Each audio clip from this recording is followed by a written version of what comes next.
राजस्व विभाग वहाँ स्वयं अतिक्रमण कराती है। नगर पंचायत के लोग मिलकर के अतिक्रमण कराते हैं। 50-50, 1-1 लाख 2-2 लाख रुपए लेकर के वहाँ जो है झोपड़ियाँ बनवाई जा रही। आप लोग सड़क में ऐसे क्यों खड़े हुए, क्यों रोके हो रहे? कैसे खड़े हैं? हम गरीब साधु हैं। लोग अपना आक्रोश कहाँ किसके सामने व्यक्त करेंगे बताइए। ये हमारे आंसू हैं यहाँ पे जो रोड में धूप में निकल रहे हैं।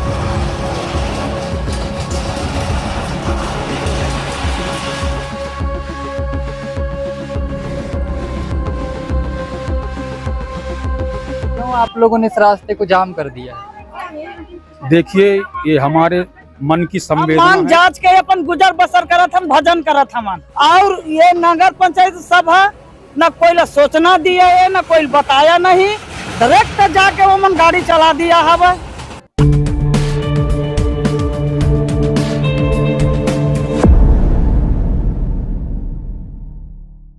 यहाँ पर पीछे कुछ लोग आपको मुख्य मार्ग में बैठे हुए दिख रहे होंगे। ये नर्मदा मंदिर मुख्य मार्ग है और यहाँ पर ये लोगों ने चक्का जाम कर दिया और अपनी मांगों को लेकर बैठ गए हैं। आइए यहाँ पर जो लोग बैठे उनसे बात करते हैं और उनकी क्या परेशानी है उसको समझने का प्रयास करते हैं। क्यों आप लोगों ने इस रास्ते को जाम कर दिया है? देखिए, ये हमारे मन की संवेदना है। हम लोग यहाँ पे धूप में खड़े होकर के व्यक्त कर रहे हैं।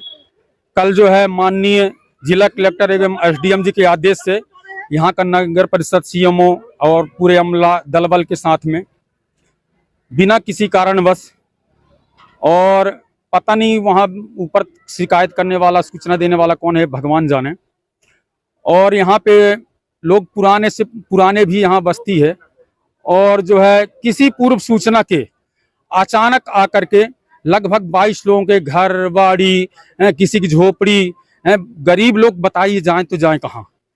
किसी प्रकार की व्यवस्था दे नहीं रहे हैं, ऊपर से इतना बड़ा अत्याचार कर रहे हैं। बताइए, लोग अपना रोजी रोटी चला रहे हैं, बनी मजदूरी कर रहे हैं, अपने लड़के बच्चे पाल पोस रहे हैं किसी तरह से। ये महंगाई के जमाने में एक ईंटा रखना लोगों का दूभर हो रहा है। और यहाँ पे जो है कोई प्रकार की सहयोग नहीं है। यहाँ पे केवल गरीबों पे अत्याचार किया जा रहा है। अभी हमने देखा कि अभी कुछ सालों में आपने देखा होगा कि ये अभी पास में बैंक टोला है, यहाँ पे भी 23 घर कुछ टूटे थे। ऐसे में देखने में आता है कि जो झुग्गी झोपड़ी टाइप के घर है इनको ही निशाना बनाया जाता है, क्योंकि निर्बल के ऊपर ही जो सबल होते हैं ना। किसी पूंजीपति या कोई बड़े बड़े बिल्डिंग बन रहे हैं जो अमरकंटक में गंदगी, नर्मदा जी में प्रदूषण फैला रहे हैं, बड़े बड़े लॉज होटल हैं, बड़े बड़े चीजें बन रहे हैं, ये उनके नजरों में नहीं आता। ये केवल इनको जब कोई आदेश मिलता है तो गरीबों की झुग्गी झोपड़ी जो बेचारे जीवन यापन कर रहे हैं, केवल उनको वही बस याद आते हैं। जाकर के इनको सरल पड़ता है, सीधे उनके घर में बुलडोजर चला दो, कुछ करने लायक है नहीं, न कहीं जाएंगे नहीं, कलेक्टर साहब सुनेंगे नहीं, जिला प्रशासन कोई सुनने वाला नहीं है। इसलिए गरीबों को ही सताया जाता है हर तरह से। न उनको कोई व्यवस्था मिलती और न ही किसी प्रकार की सुविधा मिलती। और जब भी उनको टारगेट पूरा करना रहता है तो केवल गरीबों की झोपड़ी उनको ही सताया जाता है, उन्हीं की झोपड़ी दिखती इनके नजरों में। अच्छा, आप लोग तो ये चीज नगर परिषद जाके भी करते, सड़क पर क्यों बैठ गए? सर, हमारी सुनने वाले यहाँ कोई नहीं है। नगर परिषद वाले बोलते हैं कि भाई ये कलेक्टर और SDM सर के आदेश से तोड़ा गया है, तो हम जाएं तो जाएं किसके पास? हम किसके पास जाएं जब कलेक्टर साहब खुद आदेश देकर के यहाँ तोड़वा रहे हैं लोगों को। लोग अपना आक्रोश कहाँ किसके सामने व्यक्त करेंगे बताइए। ये हमारे आंसू हैं यहाँ पे जो रोड में धूप में निकल रहे हैं। तो ये आपने देखा यहाँ पर लोग बैठे हुए हैं सड़कों पर और अभी तक कोई भी जो जिम्मेदार हैं वो नहीं आए हैं। और ऐसे में एक बड़ा सवाल है किस तरीके से आज यहाँ पर अतिक्रमण की कार्रवाई के कारण लोगों को सड़कों पर बैठना पड़ गया। और भी लोग यहाँ पर, उनसे भी बात करने की कोशिश करेंगे और जानेंगे कि कितना आक्रोश जो है इन लोगों में है। आप लोग सड़क में ऐसे क्यों खड़े हुए, क्यों रोके हो रहे? कैसे खड़े हैं? हम गरीब साधु हैं। हम मांग जांच के अपन गुजर बसर करत हम, भजन करत हम। और ये नगर पंचायत सब है, न कोई ला सोचना दिया है, न कोई बताया नहीं, डायरेक्ट जाके वो मन गाड़ी चला दिया हवा। कोनो हवा कोनो नहीं है, जेकर घर में नहीं है ताला लगे उसको भी घर तोड़ दिया हवा। वो नान ओकर बाल बच्चा उन कहाँ जाही, अब हम भी कहाँ जाएंगे? हम भजन करने के लिए छोटे मोटे कुटिया बना के अपन मांग जांच के अपन गुजर बसर करा था। अमरकंटक में जो अतिक्रमण हटाया गया है उस पर मेरा आपत्ति ये है कि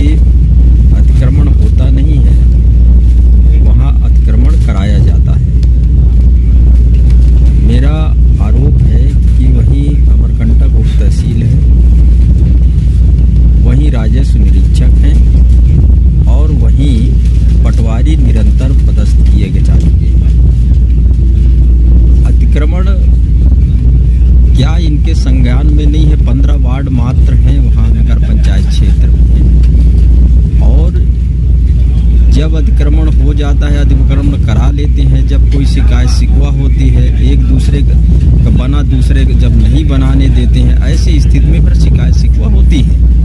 तो ये पूर्णतः राजस्व विभाग वहाँ स्वयं अतिक्रमण कराती है। नगर पंचायत के लोग मिलकर के अतिक्रमण कराते हैं। 50-50, 1-1 लाख 2-2 लाख रुपए लेकर के वहाँ जो है झोपड़ियाँ बनवाई जा रही हैं और बाहर के लोगों को लाकर बसाया जा रहा है। ये पूर्णतः भाजपा सरकार में ये बड़े पैमाने पर इस तरीके का खेल चल रहा है। और जब शिकायत शिकवा होते हैं तब जाके जेसीबी लेकर के और उन व्यक्तियों के जो है घर तोड़ दिए जाते हैं। एक राजस्व अधिकारी आएगा, बसाएगा, दूसरा जब वो स्थानांतरण होकर चला जाएगा उसका अतिक्रमण करेंगे, दूसरा अतिक्रमण हटवाएगा, फिर वो नए सिरे से बसाने का काम करेगा। अतिक्रमण की स्थिति आखिर बनती क्यों है? क्या इनको पता नहीं कि अतिक्रमण हो रहा है?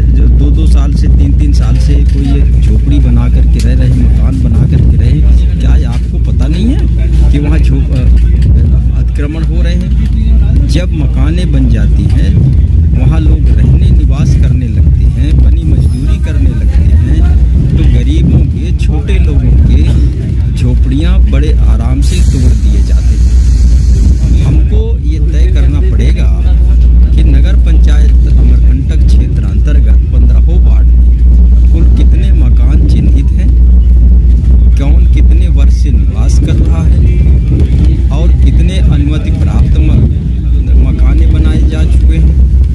ये सारी चीज़ों का हमारे पास अभी कोई रिकॉर्ड नहीं है, ना इनके कोई गाइडलाइन, वहाँ जो लाइन वहाँ प्लान बना है अमरकंटक का, वहाँ जो आता है कहीं भी कोई झोपड़ी बना करके और वह निवास करने लगता है। 4 तो इनको ज़्यादा होगा, प्लांटी लगा देंगे, प्लांटी लगा करके उससे जो है कुछ लिखित में कुछ अलिखित में रसीदें दे दिए जाते हैं।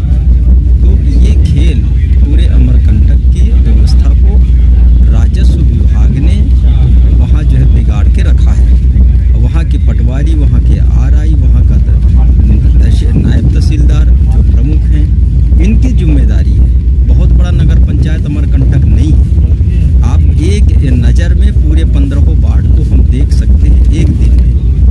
कोई वहाँ जाता नहीं है, मात्र बैठे बैठे जो है वहाँ लोगों को इशारा दे करके झोपड़ियाँ बनवाई जाती हैं, पैसा लेकर के झोपड़ियाँ बनवाई जाती हैं। जब बगल के लोग, पड़ोसी लोग वहाँ जब देखते हैं नए कोई आके व्यक्ति